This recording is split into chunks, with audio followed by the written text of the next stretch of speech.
Good morning, everyone. Good morning, good afternoon. What a great morning we had. I so enjoyed it, I think, that the whole discussion on play is so important. My research project was on the impact of play in children in preschools in India and in children in preschools in the UK. And it was fascinating results, so loved this morning. But now we're going to be talking about emotions, and are emotions contagious? And I'd like to start by telling you about something that happened to me about 29 years ago when my daughter was 2 years old. And we decided to go on a family holiday to the beach. And my parents came, my sister came. My sister has 2 children at the time, 2 girls. At the time, they were 3 years old and 4 years old. And as I say, my daughter was 2. And we arrived at the beach, and as we came down to the beach, it was absolutely so crowded. There were thousands and thousands of people on the beach. It was like a sea of people. And people were setting up picnics, children were making sand castles, but it was so crowded. And we squeezed through to try and find a little spot where we could set out our picnic. And we found a space, and we started to set out the picnic and lay down the towels. And while we were doing that, I didn't realize, but my daughter, in her red swimming costume, had wandered off to looking for the sea with her bucket. And before long, we realized that she wasn't there. Now, at that point, fear just consumed me and rushed through me. And I started running, and I started shouting her name, Emma. Any mothers here might be able to think how awful that feeling would be. And after about 5 minutes of running and shouting, Emma, Emma, Emma, still no sign of her. At that point, I didn't know what to do with myself. And my running changed into a stampeding, and my shouting changed into a wailing, until I was stampeding over children's sandcastles, over people's lunch, over people's dinners, there was like a wreck of where I had been. And after 15 minutes, the worst 15 minutes of my life, I saw my brother-in-law in the distance walking towards me with Emma in his arms. And it was just such an amazing feeling. And I carried her back to where we'd set out our picnic to find my mother say, "We are going now.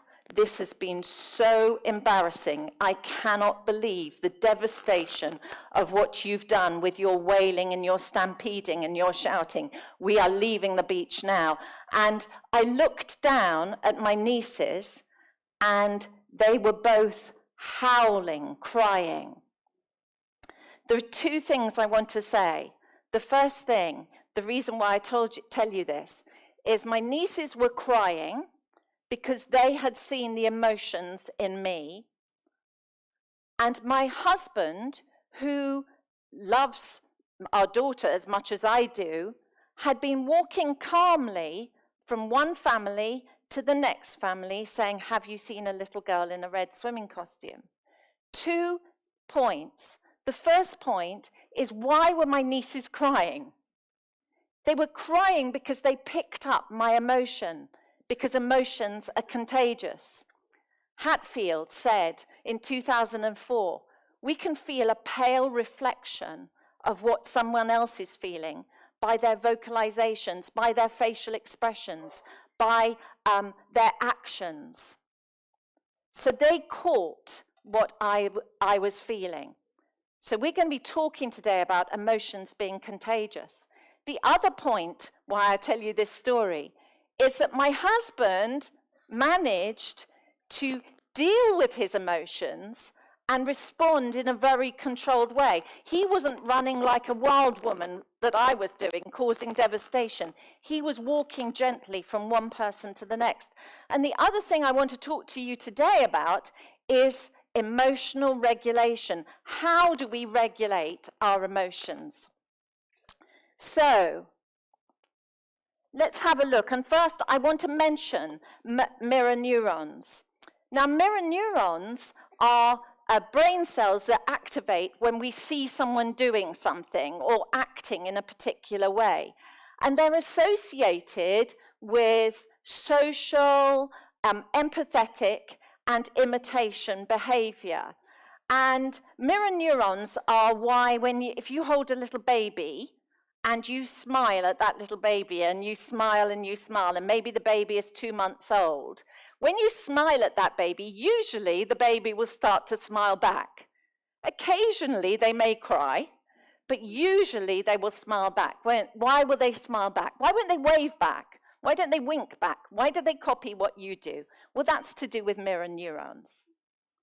Have you ever experienced when you yawn at someone yawns back? It makes you feel like yawning. If I was to yawn now, some of you might yawn. That's mirror neurons. And mirror neurons are about how when we see something, it can trigger that behavior in us. Now, some people would say that mirror neurons are connected with emotional contagion, but there's a little bit of controversy on that. But what we do know is that, again, Hatfield says, if you see someone acting in a particular way, you hear their vocalizations, you see their actions, you see their facial expressions, it will cause an emotional response in you.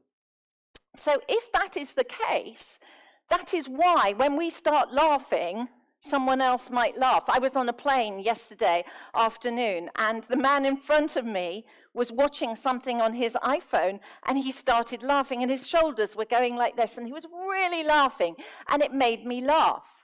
I was in a theatre in London, and it was very formal. We were watching a ballet, and it went quiet for a moment, and when it went quiet, my friend whispered something into my ear that was very amusing, and I started laughing. And then I thought I shouldn't be laughing and tried to stop laughing. In fact, I put my hand in my mouth to try and stop myself laughing. It made it worse, and I was crying with laughter. Before long, people either side of me were laughing. Before long, people either side of them were laughing, till we had 3 rows in Sadler's Wells crying with laughter. They didn't know why they were laughing. They were laughing because laughing is contagious. If you see a group of babies and one starts crying, often others will start crying because emotions are contagious.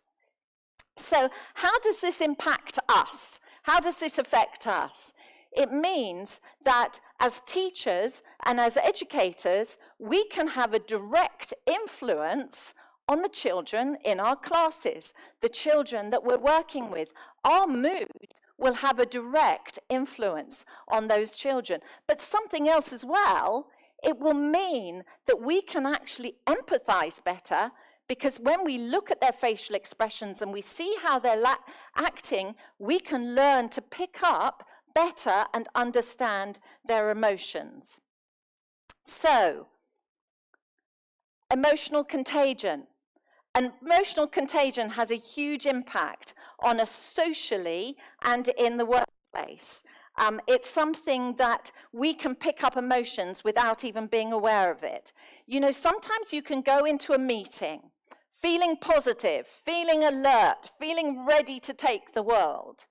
And then before long, you're feeling negative and you're feeling heavy, and you don't know why you're feeling like that, because it's nothing that's been said in the meeting, but it's because someone else, the mood of the meeting, is low. And if we're not aware that we've taken on the emotions of others, we can become a victim. If we go nursery teachers, us as teachers and therapists, I'm a therapist, if I join a group of children and I'm in a bad mood or an unhappy mood, then those children can be my victims. they can catch my emotions. So it's really, really important that we understand about that, that we're careful, that we don't, we're aware of the impact of our behaviors and our mood. Some people can be more susceptible to catching emotions than others. And there's something called the emotion contagion scale. Doherty did this one. And what I thought it'd be useful to do is if we just go through it now to see how susceptible you are. You know, some people say that actually catching an emotion is easier than catching a cold. I think there's all sorts of, I was just hearing all sorts of bugs going around at the moment, but it's going to be easier to catch someone else's emotion than to catch a germ. So let's think about you. I'm going to go through these questions now. There's no right or wrong answer, but if you've got a pen and paper, why don't you just score yourself? If you're good at mental maths, why don't you just work it out yourself? But there's different answers. 1 is never, 2 is rarely, 3 is usually, 4 is often, and 5 is always. So why don't you give yourself a score? All right. If someone I'm talking to begins to cry, do I get teary-eyed? Anyone find that? Yeah, okay. So if it's always, give yourself a 5. Never, give yourself a 1. So give yourself a score. Ready? Next one. Being with a happy person picks me up when I'm feeling down. Can you give yourself a score? Ready? Next one. You've got 15 of these. When someone smiles warmly at me, I smile back and feel warm inside. Giving Supriya a nice warm smile. Do you feel warm inside, Supriya? I'm so glad. Okay, next one. I get filled with sorrow when people talk about the death of their loved ones.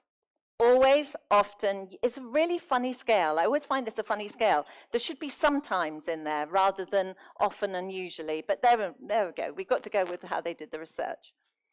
Okay, I clench my jaws and my shoulders get tight when I see angry faces on the news.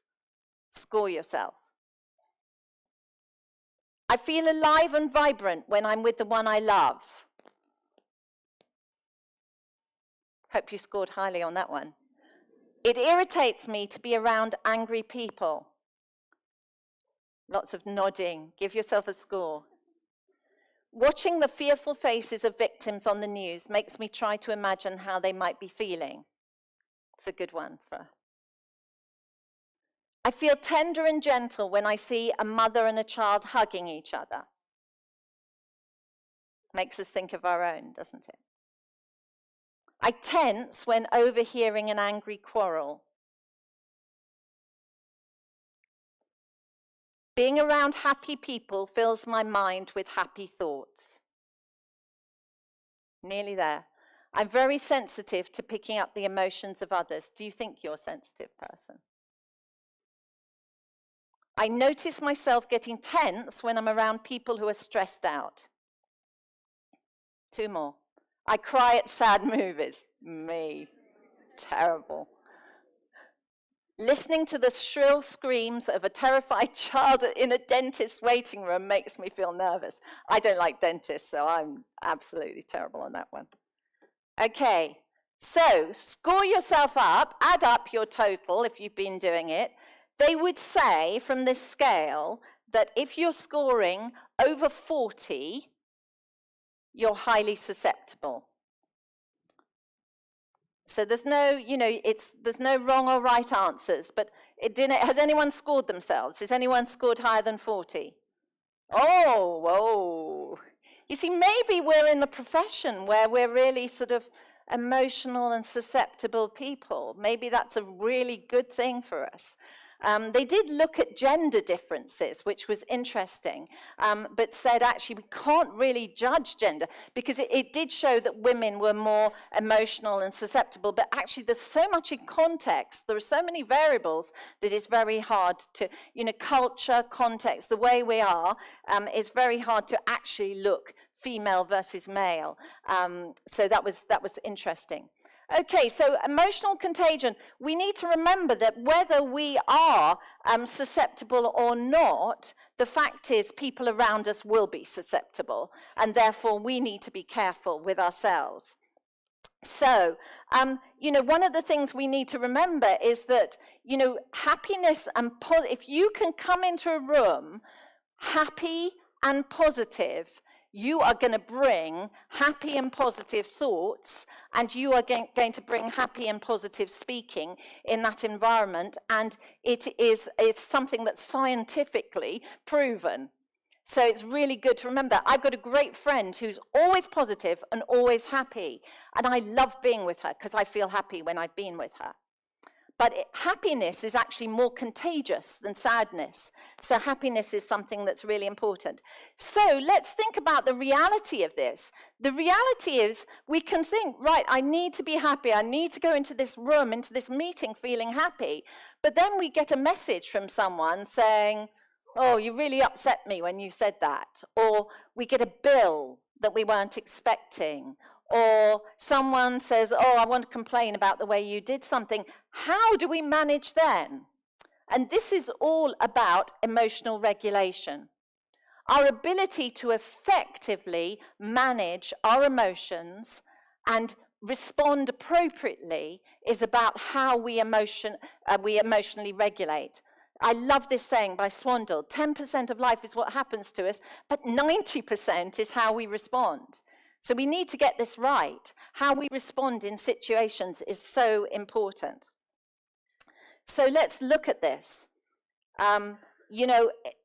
It's important to know that our health is affected by our emotional regulation. How we manage our emotions will have a significant impact on your health. When emotions are coursing through you, how you respond, whether you master them or become a victim to them, is really important. I love this saying that Aristotle said. He said, anyone can be angry. That's easy. Yeah? Easy to be angry. But to be angry with the right person, to the right degree, at the right time, for the right purpose, and in the right way, that's not easy. And I 100% agree with that. You see, sometimes we can be angry, but sometimes we've got to wait for the right time. And that's something I've had to learn. Because when I'm angry, I want to deal with it then and there. I want to get it out. But my husband is really good at waiting for the right moment. And so emotional regulation will help you to wait for the right moment, to be in control of your emotions rather than letting your emotions control you. Okay. So part of emotional regulation is understanding our emotions, and that's really the first thing. We need to understand ourselves. We need to understand our emotions. We need to understand ours, and then we can understand others. And this is something that's really important. When parents learn to understand their children and understand their own emotions, they can then recognize emotions in their children. And that's really important because then they start using the language of emotions in the classroom, in the home. And this is something I want to really emphasize to you. Start using emotional vocabulary. Start using the language of emotions. So as a parent, when a child comes home from school and they're looking unhappy, instead of saying, what happened at school, you say, oh, you look a bit sad. Did something happen at school? So you encourage them to start talking about their emotions. When they recognize their emotions and label their emotions, they'll be able to understand them.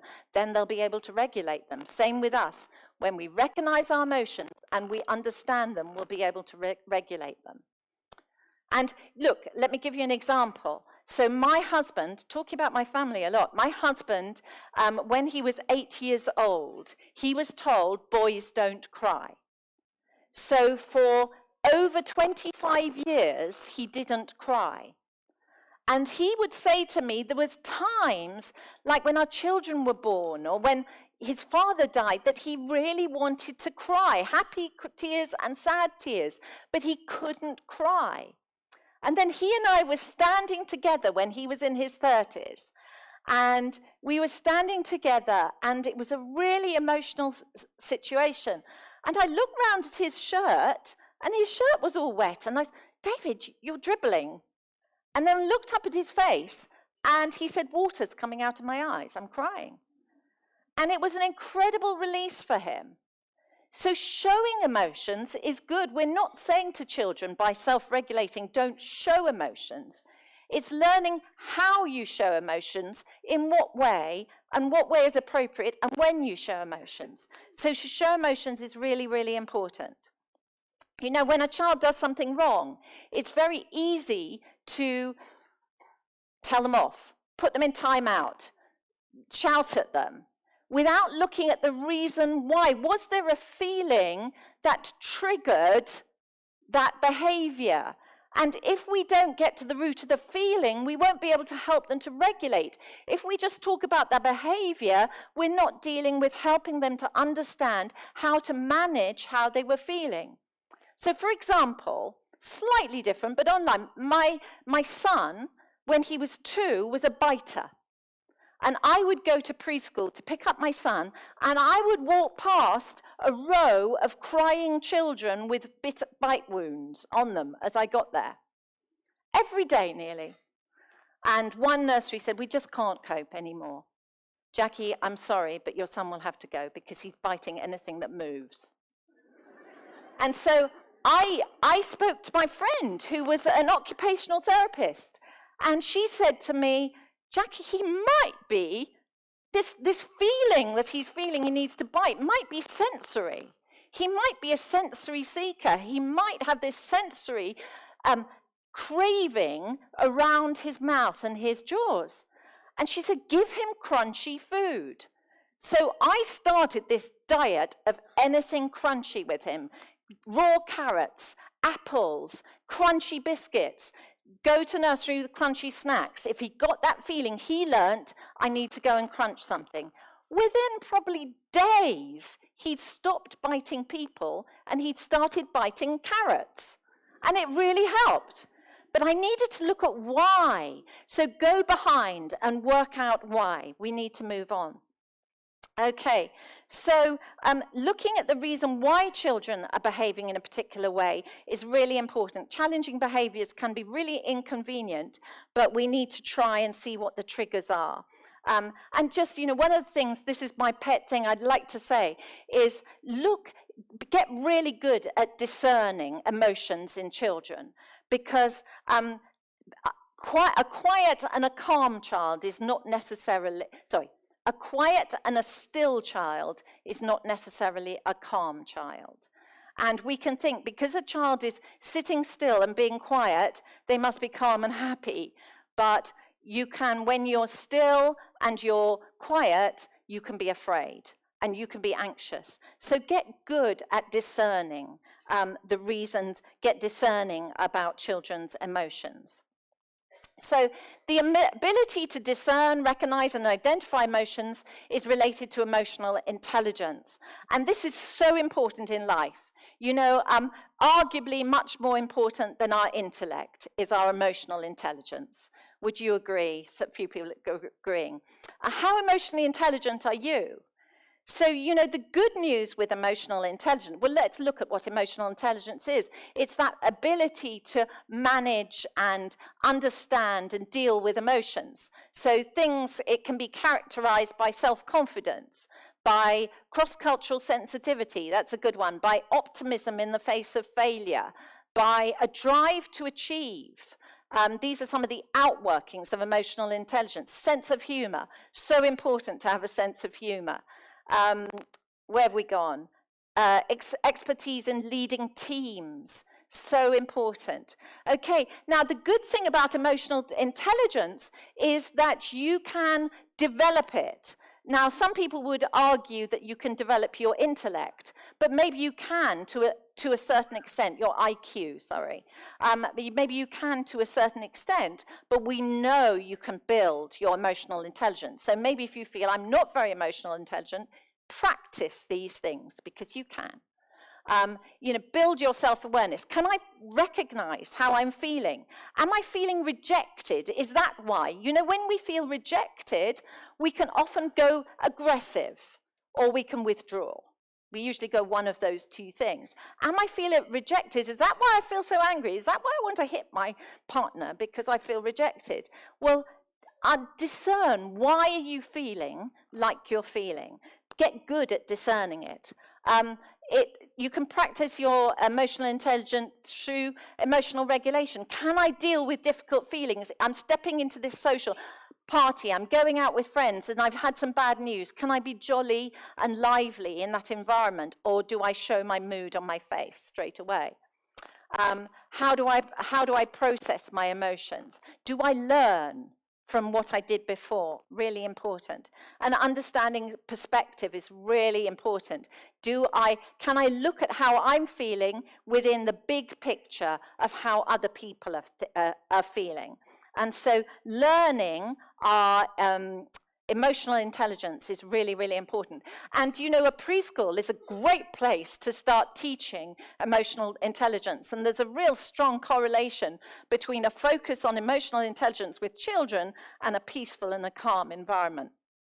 There's a friend of mine, I love her saying in her book on empathy, which I wrote a little bit of, an educated heart is a connected one. Emotional intelligence grows when our hearts are connected. This is not a luxury, but a necessity. Great. So how can we regulate? We know that emotions coursing through our bodies is going to affect our health and our well-being. So it's really important that we learn to do this. Research by Berkeley said that we have, our emotions are triggered by a situation. Then our cognitive elements come in, and the things that they do is our cognitive elements is we judge how big is this problem. Is this a big problem or a little problem? Sometimes we can misjudge that. Another thing we do when our cognitive elements come in is how big is the problem, what is the perspective in the situation, and are we motivated? That's another thing. We won't self-regulate if we're not motivated. And maybe in your home situation, you're not motivated. I'm just going to let all my emotions hang out because I'm at home. But in a business situation or a nursery situation or some other meeting situation, it's really important. So our thought life is really important. And you can be aware of your thought life. So healthy thinking leads to healthy choices. Toxic thinking will lead to toxic choices. So it's really important that we think about that. Mind over matter.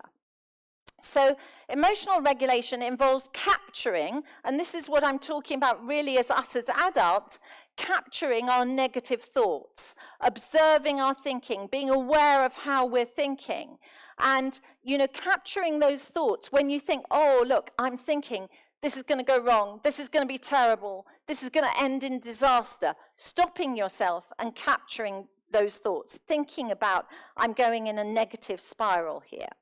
And looking at tools for effective ways to think positively, positive solution thinking.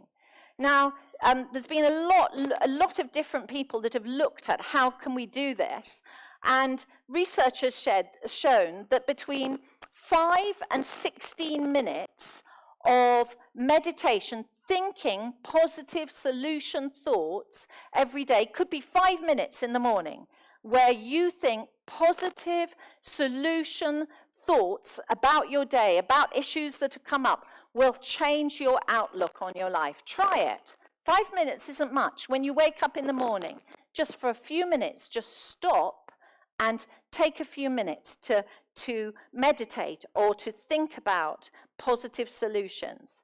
I think I've got it, where have I got it here? When we visualize solution-based positive outcomes, it has an impact on our brain as if we did the activity, just as an athlete mentally rehearses a race. Great way, so we can think about and see through how it's going to go. When I'm going to go into a difficult situation, I will sit down, I will think positively about that situation, and I will see the outcome of it through in my head. So during those times, what can we do? I'm going to go back. For us, is we bring our thoughts into captivity. We think, why am I behaving like this? Why am I thinking like this? What is it? We think about, is it an ingrained pattern? Do I always work in this way? Do I always fall into this trench where I'm stuck in a thought pattern? Do I need to let go of something? I once fell on a conveyor belt in the baggage reclaim area at an airport, because the baggage reclaim area, where you have those conveyor belts that go round and the cases are on it, it was so crowded, and I'd gone with a friend, and I put my hand on her case, and I put my hand on my case, and I tried to pull them off, and I couldn't get them off because they were so heavy. And there were people here, and the cases were going round, and I should have let go. But I didn't let go. So I tried to walk round with them, and I couldn't because there were people there. And I fell onto the conveyor belt. I went round on that conveyor belt on top of my cases until some kind people took me off. In the background, all I could hear my friend crying was, "Jackie, let go, let go." And it reminded me of how we can get in our thought patterns where we go round and round and round and we don't let go. So when you're in this positive, solution-based thinking and you're meditating, think, am I always fearful about money? Am I always feeling rejected in this way? I'm going to let go of this. It may be harder, but I'm going to step off this conveyor belt, and I'm going to think different ways, and then to try and establish that into your thinking through the day. But what about children? How can we support children? Can you give me 10 minutes more? Is that all right? Great. So we can support children in the same way to help them think about their emotions and to regulate by listening to them. The power of being heard is immense. Sometimes, that's really, a problem shared is a problem halved. We label their feelings. Do you know what? It's so important. I talk about the language of emotions. It's so important that children learn what these different feelings are called so that they can communicate them. Some of us, we worry about why are children not communicating about how they're feeling. It's because they haven't got the language of emotions, and we need to label them. Validating, really important. It's very easy for us to jump in and say, hey, you shouldn't be cross, or hey, you shouldn't be doing this. But actually, validating, say, I can understand why you feel cross because Arjun took your car, is a huge weight off a child. Oh, it's okay. I can feel this way. Then you can talk to them about how they manage that. And empathy. Showing empathy is not always easy in a busy environment, but you can do it by even by listening to them and connecting to them. And being present is really, really important. So I'm going to go through a couple of slides now. This is a program that we use with children at the London Learning Centre, and it's a program by Leah Kuipers, and it's Kuipers, sorry, I must say it correctly, and it's to help children to be able to understand the concept of emotions, and it color codes emotions. And it's not just emotions, it's alertness levels. So it's a conceptual framework that helps children with self-regulation. And none of these zones are bad zones or good zones. It's good sometimes to be in the red zone, but it's how you manage when you're in the red zone. And it looks at different tools for children. If you're in the red zone, what do you need to do? Or if you're in the yellow zone and you're feeling a little bit frustrated, would jumping on the trampoline make all the difference to how you're feeling? Or if you're in the blue zone and you're a bit bored and sleepy, and maybe some of you are in the blue zone now because you need your lunch, what would you need to do in your blue zone? So I'll show you my blue zone. So this is my toolkit. When I'm in the blue zone, i.e. my alertness levels have gone down, maybe I'm feeling warm, I'm feeling a bit tired, I'm feeling like going to sleep, what do I need to do? So if this is you now, drink some cold water, chew some peppermints, don't get fresh air, please stay here. Or have a strong coffee. So those things will take me from my blue zone into my green zone, which in my green zone is I'm alert, I'm ready to learn, I'm happy, I'm with you. Then my yellow zone is where I'm feeling a little bit frustrated, and what do I need to do there? I need to think positive thoughts. Positive thoughts. Shopping helps me in my yellow zone. I'll get great. If I'm feeling slightly frustrated, then shopping is the answer to everything for me. A movie or talking to a friend. If I'm in my red zone, I need to move away from you. Don't go near me. I'll be stampeding around and wailing as I did on the beach. But I need to learn how to self-regulate there, but find a trusted person to help. So the program also is great on helping children judge what is a big problem and what is a little problem. And we're going to be looking at this more in our workshop this afternoon, so I won't go into this in detail. But sometimes, when a child can't use the car they want, it's like their whole world has fallen apart. And it's learning how to judge which are big and small issues. These are lovely. So these are by Michelle Garcia Winner, and they're different characters that help us in our self-regulation with how we think. So Superflex, I can think about lots of different varieties, different things to do. I'm super flexible. And Mr. Rockbrain, I get stuck and rigid.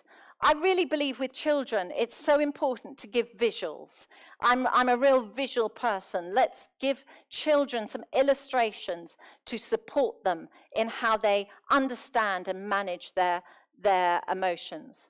So just to come to an end and to bring this into land, let's bring the language of emotions into our classroom and talk about how we feel. Let's label those feelings. Let's be more aware of the emotions of children in our care.